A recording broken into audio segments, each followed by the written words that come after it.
राजनीति विज्ञान व प्रतियोगी परीक्षाओं से संबंधित हिंदी में जानकारी प्राप्त करने के लिए हमारा चैनल सब्सक्राइब करें। बीए, एमए, बीएड तथा एमएड के विद्यार्थियों के लिए विशेष पाठ्य सामग्री प्राप्त करने के लिए बेल आइकन भी दबाएं। हेलो स्टूडेंट, मैं डॉक्टर नितिका सिन्हा। आज हम मनोविज्ञान के एक टॉपिक पिछड़े बालक पर बात करेंगे। ये टॉपिक बीएड, एमएड के मेन एग्जाम में आपकी मदद करेगा। तो बेसिक सी बात है कि पिछड़े बालक, जैसा कि नाम से ही स्पष्ट है कि ये शारीरिक व मानसिक रूप से तो स्वस्थ होते हैं, किंतु कई ऐसे कारण होते हैं जिसके कारण ये शैक्षिक रूप से पिछड़ जाते हैं। तो आइए हम देखते हैं पिछड़े बालक। पिछड़े बालक किन्हें कहते हैं, आइए हम देखते हैं।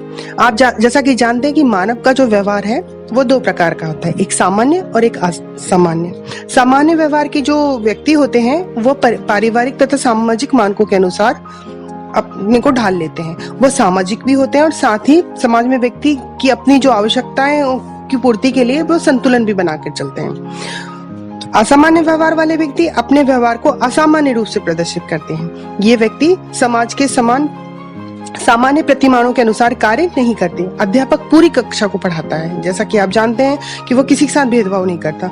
कक्षा में सभी बालक समान स्तर के नहीं होते। कक्षा में प्रतिभावान भी बालक होते हैं, मानसिक रूप से पिछड़े भी हुए होते हैं, मंदबुद्धि बालक भी होते हैं, जटिल बालक भी होते हैं। शिक्षक इन सभी प्रकार के बालकों को एक ही स्तर से पढ़ाता है। जो बालक सामान्य स्तर से अलग होते हैं उन्हें विशिष्ट बालक कहा जाता है। ये बालक प्रतिभावान भी होते हैं, मंदबुद्धि बालक भी होते हैं और साथ में उत्पाती भी टाइप के भी बालक होते हैं, मूर्ख भी होते हैं। इनकी ये विशेषताएं होती हैं। ये कक्षा के सामान्य स्तर के साथ अपने आप को क्या करते हैं, समायोजित नहीं कर पाते। इस कारण अध्यापक इनसे क्या होते हैं, परेशान रहते हैं। परिवार, समुदाय तथा विद्यालय के वातावरण को इन बालकों के विकास पर पर्याप्त प्रभाव पड़ता है। विशिष्ट बालकों को हम मानसिक दृष्टि से पिछड़े हुए, प्रतिभावान, समस्याग्रस्त या जटिल बालकों की श्रेणी में विभाजित करते हैं। अब बात आती है कि पिछड़े बालक हम किसे कहते हैं। तो प्रत्येक कक्षा में 2-4 छात्र ऐसे मिल जाते हैं जो कक्षा की क्रियाओं में सफलतापूर्वक भाग नहीं ले पाते। वे बार-बार क्या होते हैं, परीक्षाओं में अनुत्तीर्ण होते हैं। अतः ये बालक वे हैं जो अन्य समान आयु तथा योग्यता वाले छात्रों की तुलना में कम प्रगति करते हैं।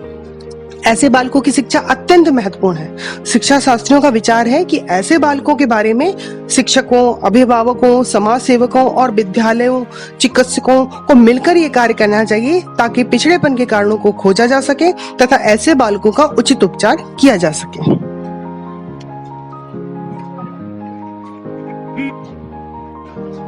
आइए अब हम पिछड़े बालकों से संबंधित कुछ परिभाषा देखते हैं कि अलग अलग विद्वानों द्वारा पिछड़े बालकों को किस रूप से परिभाषित किया गया है। तो सबसे पहले मैं बर्ट महोदय के अनुसार बताऊंगी। उनके अनुसार पिछड़ा हुआ बालक वह है जो शिक्षा शास्त्र के बीच में अपनी आयु स्तर की कक्षा से एक दर्जे नीचे का कार्य करता है। मान के अनुसार बात करें हम तो मान महोदय कहते हैं कि पिछड़ा बालक वह है जिसकी शैक्षणिक लब्धि 85 या उससे कम हो। भारतीय शिक्षा शास्त्रियों का भी मत है पिछड़े बालकों के लिए कि उन्होंने पिछड़े बालकों को इस कैटेगरी में रखा है कि जो एक या अधिक विषयों में बहुत कम काम कर रहा हो या यद्यपि उसकी आयु कक्षा की औसत आयु के बराबर हो। तो पिछड़े बालक शारीरिक व मानसिक रूप से तो स्वस्थ होते हैं किंतु अनेक कारणों से शैक्षिक रूप से पिछड़ जाते हैं।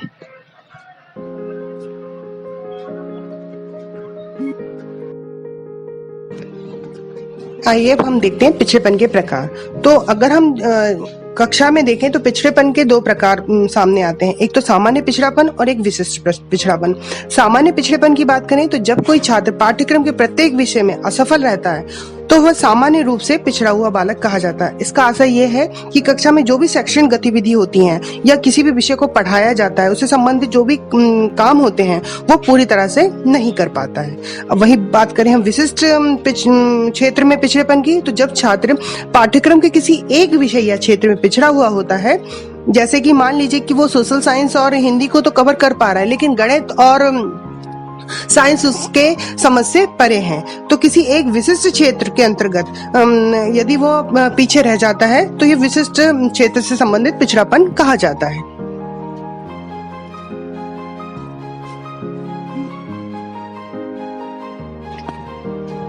आइए हम बात करते हैं कि पिछड़ेपन का बालकों में पता कैसे लगाया जाए। तो पिछड़ेपन का पता लगाते समय अनेक प्रकार की विधियां उपयोग में लाई जाती हैं, जैसे कि सामूहिक परीक्षण द्वारा या व्यक्तिगत परीक्षण द्वारा। पिछड़ेपन का पता लगाते समय अध्यापक निरीक्षण में आत्मनिष्ठ नहीं होना चाहिए, वरन प्रत्येक परिस्थिति का उसको वस्तुनिष्ठ का ज्ञान एकत्रित करके पिछड़ेपन के स्तर का पता लगाना चाहिए। इस बात की जानकारी अवश्य होनी चाहिए कि बालक का जो है पारिवारिक, सामाजिक, आर्थिक स्तर किस प्रकार का है। पिछड़ेपन का पता लगाने के लिए दो प्रकार की विधियां उपयोग में लाई जाती हैं। एक तो सामूहिक परीक्षण, इसके अंतर्गत यदि अध्यापक की पूरी कक्षा में पिछड़ेपन का पता लगाना चाहता है तो सब बच्चों का क्या करता है, सामूहिक बुद्धि परीक्षण करता है। इससे उसको एक तुलना चित्र उसके सामने समक्ष उपस्थित हो जाता है और शिक्षक सभी बच्चों को सामूहिक रूप से वृद्धि का परीक्षण कर पाता है। इससे पता लग जाता है कि कौन सा बच्चा सही ढंग से विकास कर पा रहा है और कौन सा बच्चा नहीं, और उसे सही मार्गदर्शन दिया जा सकता है। अब व्यक्तिगत बुद्धि परीक्षण के अंतर्गत सामूहिक परीक्षण के आधार पर चुने हुए बच्चों को व्यक्तिगत परीक्षण दिया जाता है, किया जा सकता है। इन परीक्षणों में छात्रों की क्षमता का पता लग जाता है कि बच्चा किस क्षेत्र में किस ढंग से विकास कर रहा है और उसको कितने समय देने की आवश्यकता है।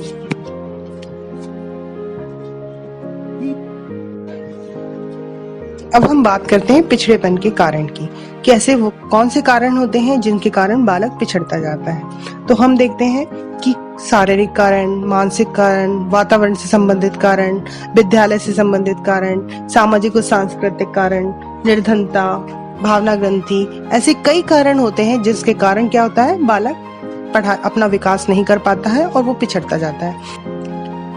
अब हम देखते हैं पिछड़ेपन की पहचान कैसे की जाए, कि बालक का किस आधार पर हम उसे ये देखें कि उसका विकास सही ढंग से नहीं हो पा रहा है। तो कई ऐसी विधियां हैं जिसके कारण आधार पर पिछड़ेपन की पहचान की जा सकती है। तो जिसके अंतर्गत शारीरिक परीक्षण के द्वारा हम पता कर सकते हैं कि बच्चे का विकास हो पा रहा है या नहीं।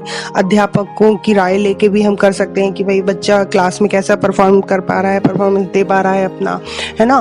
फिर कई परीक्षणों के आधार पर भी हम ये देखते हैं। उसी बाद व्यक्तिगत और सामूहिक परीक्षण भी एक बच्चों को पिछड़ेपन के कारणों की पहचान करा सकता है, जिसके अंतर्गत अगर मंद बुद्धि है, जिसकी पिछड़े बालक की जो बुद्धि लब्धि है वो 85 या उससे कम है, और दूसरा है एक शारीरिक दोष। इन विद्यार्थियों को कई प्रकार के शारीरिक दोष पाए जाते हैं, जैसे कि कम सुनना, अंधापन, मानसिक स्नायु की बीमारी, तो आदि ऐसे कई कारण होते हैं जिससे पिछड़ेपन की पहचान की जा सकती है।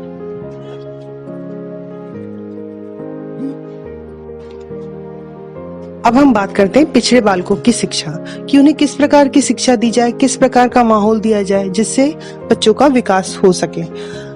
तो कई ऐसे कारक हैं, जैसे कि शारीरिक परीक्षण के आधार पर पिछड़े बच्चों की पहचान की जाए और साथ में फिर उनको डॉक्टरी जांच कराई जाए, और कमजोर जो बच्चे हैं उनकी कमजोरी का पता लगाकर उन्हें दूर किया जा सकता है, जैसे कि आंखों की कमजोरी है, कम सुनाई देना है, तो आदि ऐसी कई चीजें हैं जिनके कारण शारीरिक दोषों को दूर करके बच्चों का विकास किया जा सकता है। दूसरा है व्यक्तिगत ध्यान देकर, कि अध्यापक व्यक्तिगत रूप से बच्चों पे ध्यान दें, उनकी कठिनाइयों को समझें और दूर करने का प्रयत्न करें। बात आती है हस्त उद्योग से रिलेटेड, तो जैसा कि पिछली स्लाइड में मैंने आपको बताया कि बच्चों की जिसमें रुचि हो उसको जागृत करके हम पढ़ाई की ओर उनको अग्रसर कर सकते हैं। कुछ विद्वानों का मत है कि ऐसे बालकों के लिए क्या है, अलग से विद्यालय खोले जाएं और उनमें ऐसे बच्चे रखे जाएं जिनकी बुद्धि लब्धि 70 या 85 से कम हो। ऐसे बालकों के लिए अध्यापक विशेष ध्यान दें, उनकी पढ़ाई में उनके शिक्षा से संबंधित जो भी सामग्री है उसे मुहैया कराएं, है ना। इन बालकों के लिए जो पाठ्यक्रम है वो भी थोड़ा छोटा बनाया जाए और इनमें हस्त उद्योग से रिलेटेड चीजों को जोड़ा जाए। उसके बाद इनके जो पढ़ाई के घंटे हैं वो कम कर दिए जाएं और उन्हें नैतिकता की शिक्षा दी जाए। तो इस टाइप की शिक्षा देकर बालकों के पिछड़ेपन को हम दूर कर सकते हैं।